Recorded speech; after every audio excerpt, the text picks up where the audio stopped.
de Villiers. Philippe, ce qui est incroyable, c'est qu'on a l'impression aujourd'hui qu'il y a un énorme engouement autour de vous.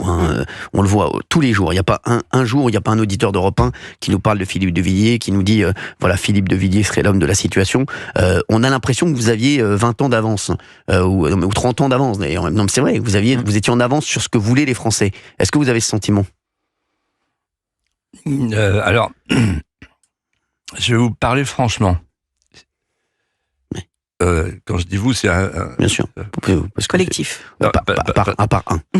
Parce que sinon, je fais comme Macron avec Trump à la télé. Donald, tu vas pas parler comme ça. Bon. Alors, en fait, il y a 3 choses qui font que tout à coup, il y a une confiance qui s'établit. La première, c'est que les gens, ils disent, le mec qui nous parle, là, à la télé, sur CNews, qu'est-ce qu'il disait il y a 30 ans, qu'est-ce qu'il disait il y a 40 ans. Et comme on sort les archives, il dit, mais sur Maastricht, il dit la même chose. Sur, voilà. Ça, c'est donc la cohérence dans le temps. La deuxième chose, c'est, oui, mais le mec qui nous parle, là, c'est un politicien professionnel. Qu'est-ce qu'il a fait dans la vie, en dehors de la politique? Moi, j'ai été créateur d'une entreprise qui s'appelle Le Puy du Fou, qui est mondialement reconnue, avec des Oscars à Los Angeles, etc.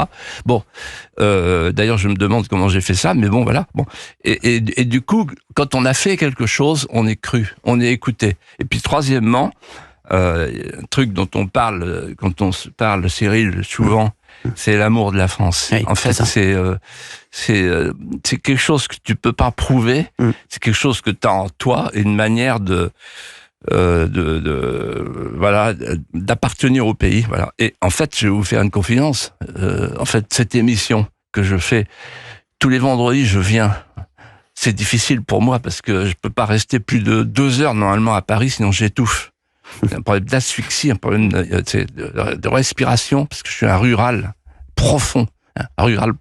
Et je viens et je me dis pourquoi je suis là. Et en fait, je suis là parce que Vincent Bolloré me l'a demandé. Et il m'a dit, t'as l'amour de la France, montre-le. Voilà. Donc, c'est vraiment par amour du pays. Voilà. Je sais que les gens qui sont autour de cette table comprennent. Bien sûr. Mais c'est quelque chose qui n'est pas si courant aujourd'hui. Vous voyez, il y a des politiciens professionnels. Ouais. J'ai terminé mon apologue vendredi en disant le pouvoir est un service, c'est pas une consommation.